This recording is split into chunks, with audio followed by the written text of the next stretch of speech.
Bible कहती है तुम सत्य को जानोगे और सत्य तुम्हें आजाद करेगा। अगर ये कहता है कि सत्य तुम्हें आजाद करेगा तो बाइबल का सत्य काफी है जो आपको स्वतंत्र करेगा। लोगों के पास में बाइबल है और सत्य बाइबल में है, लेकिन ये सच्चाई उन तक नहीं पहुंचती है। वो सत्य को नहीं जानते। जो सच्चाई जानते हैं वो स्वतंत्र करती है। बाइबल की जो सच्चाई है वो स्वतंत्र नहीं करती। ये वो सच्चाई है जो आप जानते हैं, जानना ही स्वतंत्र करता है।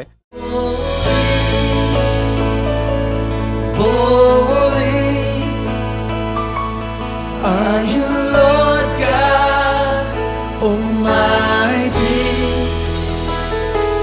Worthy is the Lamb, worthy is the Lamb. You are holy, holy. Are you Lord God Almighty? Worthy is the Lamb. Worthy is the Lamb. You are holy, holy. Are you Lord God Almighty? Worthy is the Lamb. Worthy is the Lamb. Oh, you are holy.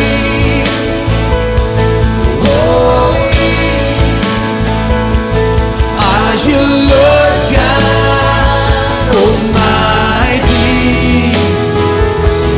worthy is the Lamb, worthy is the Lamb, worthy is the Lamb, worthy is the Lamb. Amen.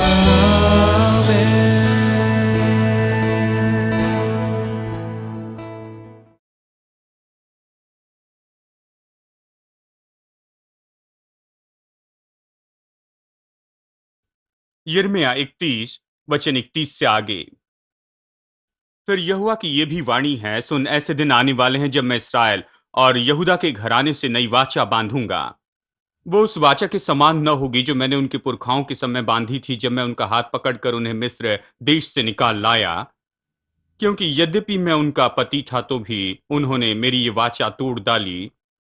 परंतु जो वाचा मैं उन दिनों के बाद Israel के घराने से बांधूंगा वो ये है, मैं अपनी व्यवस्था उनके मन में समाऊंगा और उनके हृदय पर लिखूंगा, और मैं उनका परमेश्वर ठहरूंगा और वो मेरी प्रजा ठहरेंगे। यहोवा की ये वाणी है। और तब उन्हें फिर एक दूसरे से ये न कहना पड़ेगा कि यहोवा को जानो, क्योंकि यहोवा की ये वाणी है कि छोटे से लेकर बड़े तक सब के सब मेरा ज्ञान रखेंगे, क्योंकि मैं उनका अधर्म क्षमा करूंगा और उनका पाप फिर स्मरण न करूंगा।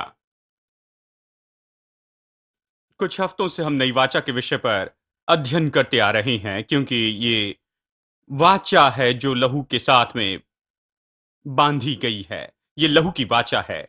हमने ये विषय पर बात करना शुरू किया कि पूरे इतिहास में लहू की वाचा की परंपरा है, और यहूदी लोगों के बीच में, और ये भी कि नई वाचा जो लहू की वाचा है यीशु मसीह के द्वारा। अब हम वाचा बांधने के कुछ पहलुओं के विषय में बातें कर रहे हैं ताकि हम समझ पाए नई वाचा के द्वारा हमारे साथ में क्या हुआ है। एक बात जो नई वाचा में हुई है, जब आप वाचा बांधते हैं, जब दो पक्ष वाचा बांधते हैं, वो ये है, प्रतिज्ञाएं दी जाती हैं और शपथ ली जाती हैं कि वे हर एक अपना अपना भाग करेंगे, और कुछ बातें जो वो करेंगे वो एक दूसरे से वादा करते। अब नई वाचा में ये परमेश्वर है जो प्रतिज्ञा करता है। ये एक तरफा समर्पण है परमेश्वर द्वारा। जहां परमेश्वर वादा करता है, हमारे लिए वास्तव में वादा करने के लिए कुछ नहीं है। जानते हैं, परमेश्वर इस वचन में कहता है जो हमने अभी पढ़ा है कि उसने पहले एक वाचा बांधी थी, जो वाचा वे तोड़ देते हैं। उसने कहा उन्होंने इस वाचा को तोड़ा जो उनके साथ बांधी थी, क्योंकि उसने मनुष्य जाति से वाचा बांधी। मनुष्य जाति असफल होती है अपने समर्पण में, इसलिए वाचा टूट गई, अपमानित हुई। इसलिए परमेश्वर ने क्या किया, वो जानता था कि वो लोगों के साथ वाचा नहीं बांध सकता है, क्योंकि वे सब सिद्ध नहीं हैं, वे सब असफल होते हैं, वे गिर जाते हैं। इसलिए उसने अपने पुत्र को भेजा मनुष्य के रूप में और उसे सारे मनुष्य जाति का प्रतिनिधि बनाया और उसके साथ उसने वाचा बांधी। उसे मनुष्य जाति का प्रतिनिधि बनाते हुए उसके साथ उसने वाचा बांधी और निश्चित प्रतिज्ञाएं वो देता है। और पिछले हफ्ते मैंने आपको दिखाया कि उसने शपथ खाई और उसने प्रतिज्ञाएं दी। उसे शपथ लेने की जरूरत नहीं, क्योंकि हम किसी को शपथ खाने के लिए कहते हैं और वो शपथ देते हैं, क्योंकि हम लोगों पर विश्वास नहीं करते। हम कहते तुम शपथ लो कि तुम ये करोगे, वो कहते हाँ मैं ऐसे करूंगा। हम आशा करते हैं कि कम से कम शपथ लेने से वो समर्पण के प्रति अधिक सतर्क होंगे जो उन्होंने पूरा करने का वायदा किया है। इसलिए हम आशा करते हैं कि शपथ लेने के द्वारा वो अपने समर्पण को सच्चाई से निभाएंगे। लेकिन परमेश्वर को इस तरह की शपथ की जरूरत नहीं थी। परमेश्वर परमेश्वर है जो झूठ नहीं बोलता। वो सच्चा परमेश्वर है। यदि वो कहता उतना ही काफी है, वो निश्चित उससे पूरा करेगा। इसलिए परमेश्वर को शपथ लेने की जरूरत नहीं, लेकिन शपथ लेता है। वो शपथ लेता अपनी ही बाइबल कहती है। क्यों? क्योंकि वो ऐसा हमारे लिए करता है, हमारे आराम के लिए, ताकि इस विषय में हम अच्छा महसूस करें, ताकि हम आश्वस्त हो जाए कि परमेश्वर सही में जो कहता है उस विषय में गंभीर है और वो अपने वायदे पूरे करेगा जो उसने हमारे लिए किए हैं। इसलिए वो इन शपथ को लेता है या प्रतिज्ञाओं के साथ शपथ लेता है। अब एक प्रतिज्ञा सबसे बड़ी और सबसे महत्वपूर्ण प्रतिज्ञा है जो उसने हमें दी है। वो नई वाचा के अधीन में है। वो कहता है मैं उनके अधर्म क्षमा करूंगा और उनका पाप फिर स्मरण न करूंगा। आज मैं इसी पर कहना चाहता हूं। यह अद्भुत प्रतिज्ञा कि कैसे परमेश्वर हमारे अधर्म क्षमा करेगा और हमारे पाप फिर स्मरण न करेगा। अब यह महत्वपूर्ण सत्य है जो हमें सीखना जरूरी है। बहुत से लोग आज खुश नहीं क्योंकि वो सच्चाई को नहीं जानते। बहुत से मसीह हैं, उन्होंने अपने जीवन प्रभु को दिया, परंतु वो ये नहीं जानते नई वाचा का मतलब क्या है। वे सच्चाई के विषय में नहीं जानते कि कैसे परमेश्वर उनके अधर्म क्षमा करता है और उनके पापों को फिर स्मरण नहीं करता है। वो इस सच्चाई के बारे में नहीं समझते हैं। क्योंकि वे सच्चाई को नहीं समझते, उनके पास परमेश्वर के बारे में अलग विचार है। कुछ ऐसे बातें जो परमेश्वर के पास हैं जानते हैं। हमेशा वो डंडा लेकर खड़े रहता है, उन्हें सजा देने के लिए तैयार होता है, उनके सब अपराध को देखता है, कमियों को देखता है और ये कि वे परमेश्वर के सामने अयोग्य हैं। वो प्रार्थना में साहस नहीं रखते, परमेश्वर के सामने साहस से नहीं जाते। हीन भावना होती है जब वो परमेश्वर के सामने आते हैं। वे महसूस नहीं करते कि वे मांगे और प्राप्त करेंगे। वे महसूस नहीं करते प्रभु की संतान है। वे अयोग्य महसूस करते क्योंकि वे सोचते हैं मैं इतना पूर्ण नहीं, इसलिए मैं अयोग्य हूं, परमेश्वर की आशीष के लायक नहीं। प्रभु इस तरह मुझे आशीष नहीं देगा। शायद संतों को आशीष दे लेकिन मुझे नहीं, क्योंकि मैं संत नहीं। लोग इस तरह सोचते हैं। अब आप जो सोचते हैं आप पर असर करता है। हालांकि सच्चाई अलग है बाइबल में। आप बाइबल के सच्चाई के विषय में क्या सोचते हैं ये महत्वपूर्ण है, क्योंकि बाइबल कहती है तुम सत्य को जानोगे और सत्य तुम्हें आजाद करेगा। अगर ये कहता है कि सत्य तुम्हें आजाद करेगा तो बाइबल का सत्य काफी है जो आपको स्वतंत्र करेगा। लोगों के पास में बाइबल है और सत्य बाइबल में है, लेकिन ये सच्चाई उन तक नहीं पहुंचती है। वो सत्य को नहीं जानते। जो सच्चाई जानते हैं वो स्वतंत्र करती है। बाइबल की जो सच्चाई है वो स्वतंत्र नहीं करती। ये वो सच्चाई है जो आप जानते हैं, जानना ही स्वतंत्र करता है। इसलिए आप क्या जानते हैं ये फर्क लाता है, क्या विश्वास करते हैं ये फर्क लाता है। उदाहरण के लिए चलिए साधारण उदाहरण दो। उदाहरण के लिए मैं यहां से प्रचार कर रहा हूं और अचानक मैं देखता हूं कि वहां दो लोग पीछे खड़े हैं और वो बातें कर रहे हैं, मेरी ओर इशारा कर रहे हैं, मुझे देख रहे हैं और एक दूसरे से कुछ कह रहे हैं। तुरंत मेरा विचार ये होता है वो मेरे विषय में कुछ कह रहे हैं, शायद कुछ गपशप कर रहे हैं, मेरे बारे में कुछ बुरा कह रहे हैं, मेरे बारे में अफवाह फैला रहे हैं। कुछ गपशप मेरे विषय में चल रही है, क्योंकि वो दोनों व्यक्ति वहां पर खड़े होकर बात कर रहे हैं, वो मेरी ओर देख रहे हैं, तो मेरे बारे में बुरा ही कह रहे होंगे। परंतु सच्चाई ये है वो मेरे लिए जन्मदिन की पार्टी की योजना बना रहे हैं। वे अपने पास्टर से प्यार करते हैं, इसलिए पास्टर को अच्छी भेंट देना चाहते हैं, केक खरीदना चाहते हैं, उसे काटना चाहते हैं। वो मेरे लिए रहस्यमय पार्टी की योजना बना रहे हैं मेरा आदर करने के लिए मेरे जन्मदिन पर। वो मेरे लिए कुछ अच्छा करना चाहते हैं क्योंकि वो मुझसे प्रेम करते। लेकिन मैं सोच रहा हूं कि वो मेरे विरुद्ध में कुछ कह रहे हैं, वे मेरे बारे में बुरी बातें कह रहे हैं। तो इसका क्या परिणाम होता है? हालांकि उनके हृदय में अच्छी बातें हैं, यही सच्चाई है, लेकिन मैं अपनी गलत सोच से प्रभावित हो रहा हूं जो मेरे पास में है कि वो क्या कह रहे हैं। और मैं शांति खोता हूं, मैं आनंद खोता हूं, मैं अपनी खुशी खोता हूं, मैं बेचैन होता हूं। सब कुछ तनाव में है, क्रोधित, और जानते हैं, ये सब बातें मेरे भीतर में चल रही है और मुझे दुखी कर रही है इस पूरी घटना पर, क्योंकि मेरी सोच इस प्रकार से है, वो सच्चाई नहीं है। क्योंकि मैं इस प्रकार से सोचता हूं, ये मुझ पर प्रभाव डालता है। सच्चाई प्रभाव नहीं डाल रही, लेकिन ये सच्चाई है, ये मेरे लिए अच्छा करना चाहते हैं, वो सच्चाई है, परंतु वो मुझ पर असर नहीं डालता। मैं जो सोचता हूं वो मुझ पर असर डालता है।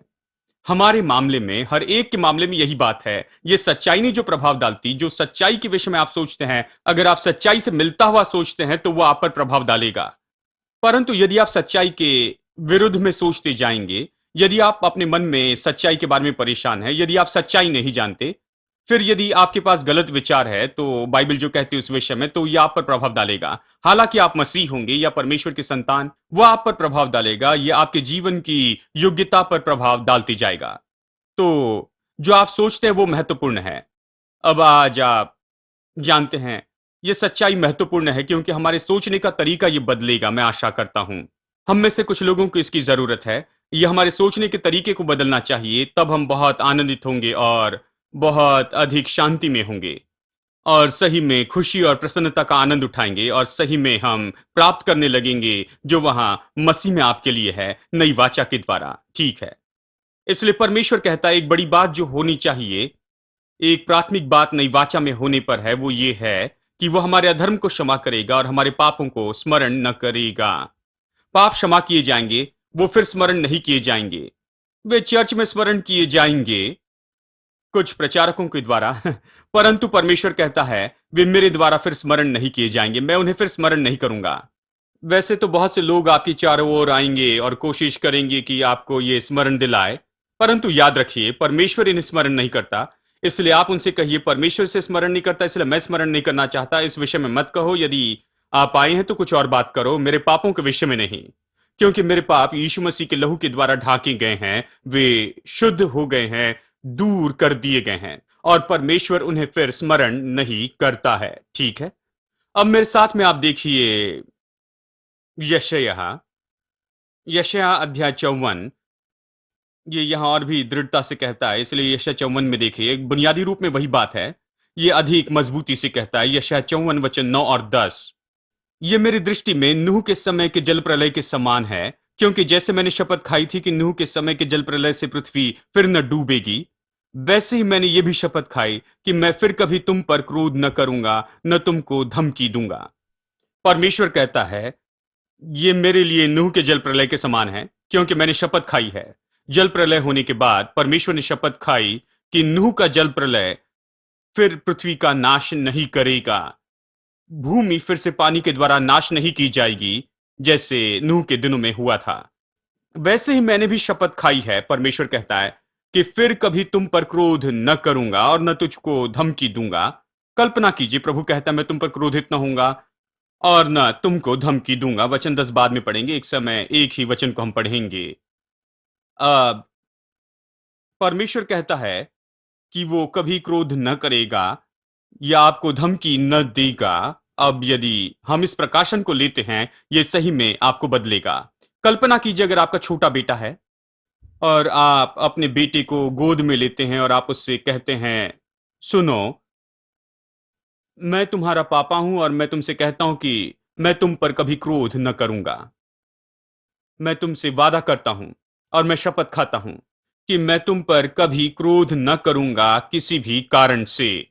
यदि आपने ऐसा कहा तो कल्पना कीजिए कि किस तरह की सुरक्षा की भावना उस बच्चे में आएगी। बच्चा बहुत ही आनंदित और खुश हो जाएगा, ये जानते हुए कि बच्चे के पिता ने इतना सुंदर वादा किया है और शपथ भी खाई है कि वो अपने बच्चे पर फिर कभी क्रोधित नहीं होंगे। अब यहां ये अच्छा जान पड़ता है, परंतु हम में से कोई ये वादा निभा नहीं सकता।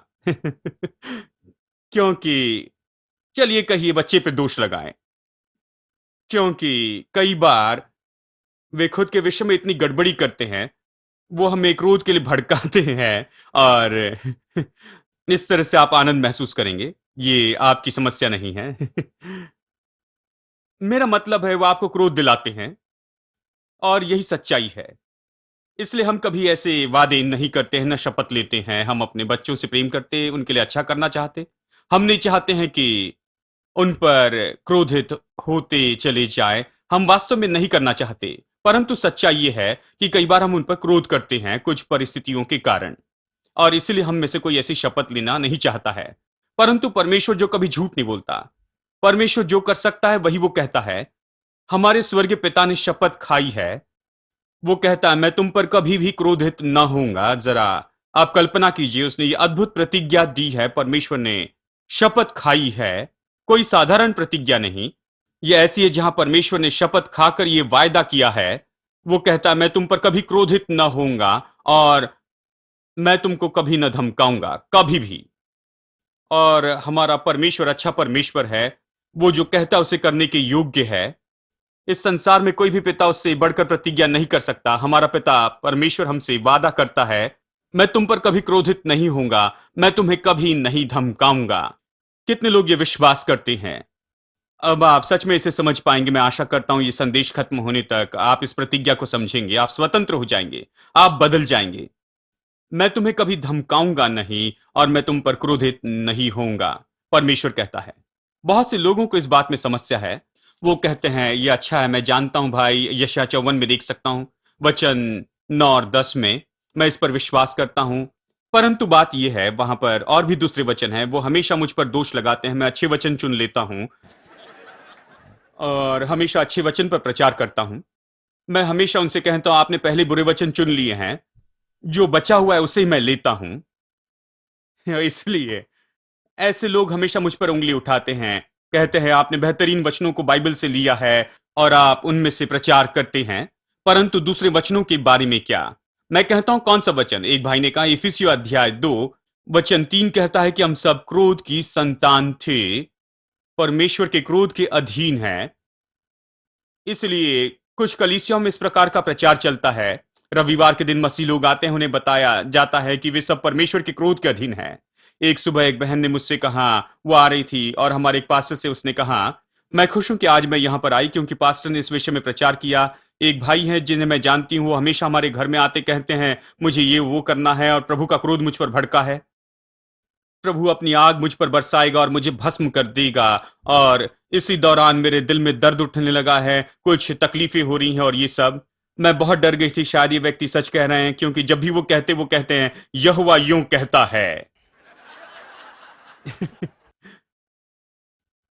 बहुत से लोगों को इसकी समस्या है, जानते हैं, क्योंकि वे सच में विश्वास करते हैं कि परमेश्वर वही है जो वास्तव में हमें मारना चाहता है, हमारे ऊपर बीमारियां लाता है, हर तरह से सजा देता है, अपना क्रोध हम पर उंडेलता है। और ये सब वास्तव में वो सच में हमें धमकाता है, हम पर वो क्रोधित होते जाता है, क्रोध हम पर उंडेलते जाता है। और कई बार इस तरह के विचार का प्रचार होता है, पुलपिट पर से ही प्रचार करते हैं। अब इनमें से कुछ प्रचारक निश्चित वचन के बारे में कहते हैं, मैं उसके बारे में नमूना दूंगा। इफिसियों अध्याय 2 वचन 3 ऐसा कहता है। चलिए वचन 1 से पढ़ते हैं। और उसने तुम्हें भी जिलाया जो अपने अपराधों और पापों के कारण मरे थे, जिनमें तुम पहले इस संसार की रीति पर और आकाश के अधिकार के हाकिम अर्थात उस आत्मा के अनुसार चलते थे जो अब आज्ञा न मानने वालों में कार्य करता है। इनमें हम भी सब के सब पहले अपने शरीर की अभिलाषाओं में दिन बिताते थे और शरीर और मन की मनसाएं पूरी करते थे और लोगों के समान स्वभाव ही से क्रोध की संतान थे, दूसरे लोगों के समान। अब उन्हें यह वचन में यही पसंद है, हम क्रोध की संतान थे दूसरे व्यक्तियों जैसे ही। इसलिए वो हमेशा बताते हैं कि हम क्रोध की संतान हैं, जैसे ये भाई इस बहन को बता रहे थे, परमेश्वर का क्रोध तुम पर बना है, आप क्रोध की संतान है, परमेश्वर आपके विषय में ये पसंद नहीं करता है। वो शायद कुछ वस्तु या वस्त्र के विषय में कह रहे हैं कि वो जो कपड़े पहनते हैं शायद उन्हें पसंद नहीं होंगे।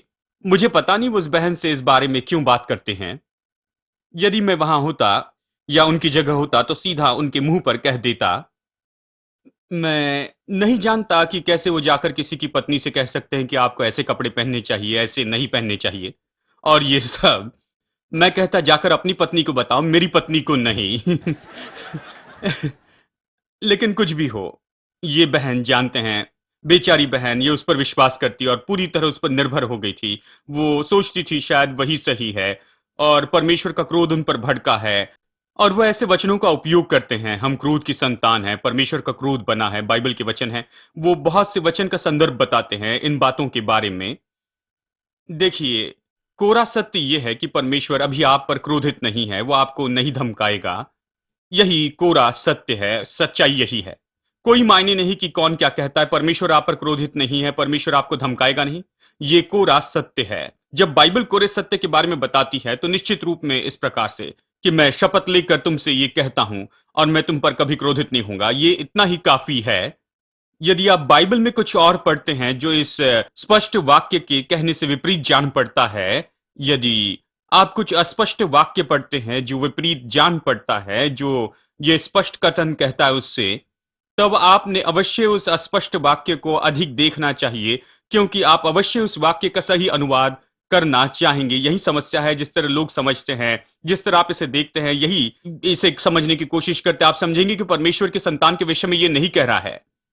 ये वचन इस तरह से है, जानते हैं, ये कहता है अन्य लोगों के समान हम क्रोध के संतान थे। अगला वचन, परंतु परमेश्वर ने जो दया का धनी है, उसने अपने बड़े प्रेम के कारण जिससे हमसे प्रेम किया, जब हम अपराध के कारण मरे हुए थे तो हमें मसीह के कारण जिलाया, अनुग्रह ही से तुम्हारा उद्धार हुआ है। ये कहता है ऐसे मनुष्य जो कि क्रोध की संतान है, जो वाचा के बाहर हैं, लोग नया जन्म नहीं पाए हैं, वो लोग परमेश्वर के न्याय के अधीन हैं। देखिए, हम मनुष्य जाति होने के नाते पाप में पैदा हुए, हम पाप में रहते हैं, हम परमेश्वर के न्याय के अधीन हैं। उस दशा में, उस परिस्थिति में, यानी हम पर मृत्यु की सजा हुई थी। जो मनुष्य पाप करता है वो निश्चित मरेगा। पाप की मजदूरी तो मृत्यु है, सजा हमारे ऊपर में बनी थी। परंतु एक बार जब हम मसीह में विश्वास करते हैं और परमेश्वर के परिवार में आते हैं, हम नई वाचा में आते हैं। नई वाचा में तो वो पुरानी वाचा रद्द होती है, वो खत्म होती है। अब देखिए, और अब आप परमेश्वर के संतान हैं, आप क्रोध के संतान नहीं, आप परमेश्वर के अनुग्रह और दया की संतान हैं। अनुग्रह और दया की संतान, ये बता रहा है आप पहले क्या थे, आप क्रोध की संतान थे, अब आप अनुग्रह से बचाए गए हैं, ये कहता है। Clap your hands, all ye people, and shout, hey, unto God with a voice of triumph. Oh, oh, oh, with a voice of triumph. Oh, oh, oh, you are the everlasting God. Shine your light through us for all the world to see. You are the hope of broken hearts. You overcame the grave, saved humanity. Sing it, hallelujah.